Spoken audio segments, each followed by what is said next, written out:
Hey guys, I just wanted to jump on because there's some stuff that's pretty relevant and present at the moment. I've had physiology and anatomy pop up into my field of consciousness just now, and it's very exciting for me because this was an area that I was very much interested in many years ago when I was studying and training to be an occupational therapist. And had I remained in the profession, I would have liked to have specialised in neurology and neuroscience. Anyway, I've got this sort of natural, innate passion and interest in it. And it's cropped up, as I said, in my field of consciousness very recently, specifically about neuroplasticity and neural pathways and how habits are formed. And basically, how we are programmed by our habits, and that we have the pretty much infinite capacity to change our habits by creating new neuronal pathways. So it's really cool. So it's kind of like obviously it's the physiological aspect of shifting, and yeah, I was reminded. It reminds me of the sheer awe that I used to experience when I was watching physios working with older patients that had a stroke, and perhaps they had sort of left-sided weakness, so they'd lost the use of their all down the left-hand side there, so their arm and leg. And the physios and the patient together would the patient would relearn how to gain functionality of these limbs. And I was just absolutely astounded.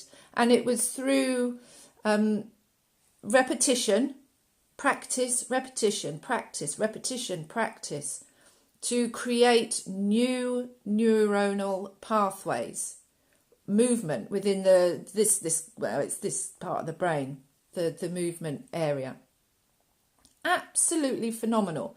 They may not have the same level of reactability or strength, but they could create function of these limbs that were completely, dormant, completely not able to be used. So it's absolutely phenomenal. And what I realised, the key to this was that the patient was motivated, that the patient had an innate desire to change his or her situation, basically. That was the key that switched on the engine, so to speak. So it led me to feeling into how can we bring this into our day-to-day and just start to make some little habitual kind of changes through repetition and practice.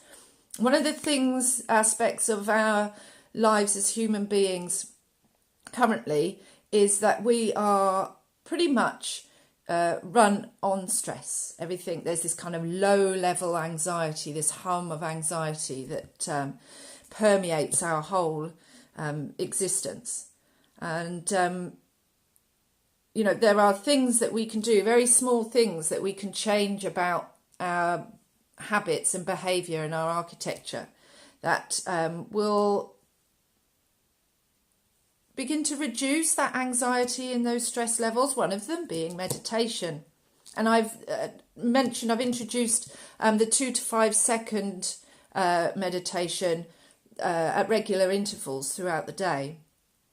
So I thought to mention that again. That's basically dropping from the mind of thoughts and just dropping down into the heart space for a few seconds, a few moments when you have the mind to.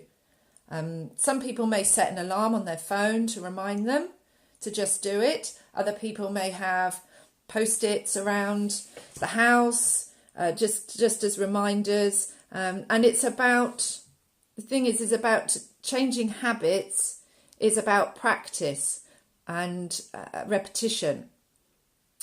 But the key the key to change is desire, is the desire to want to change and to be motivated to change.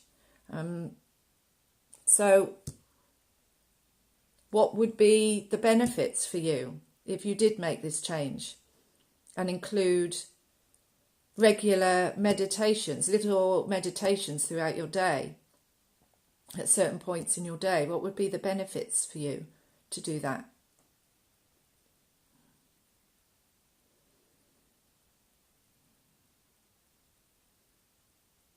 And where could you include these meditations in your day?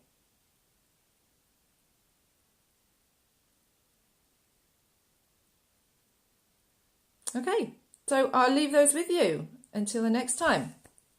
Namaste.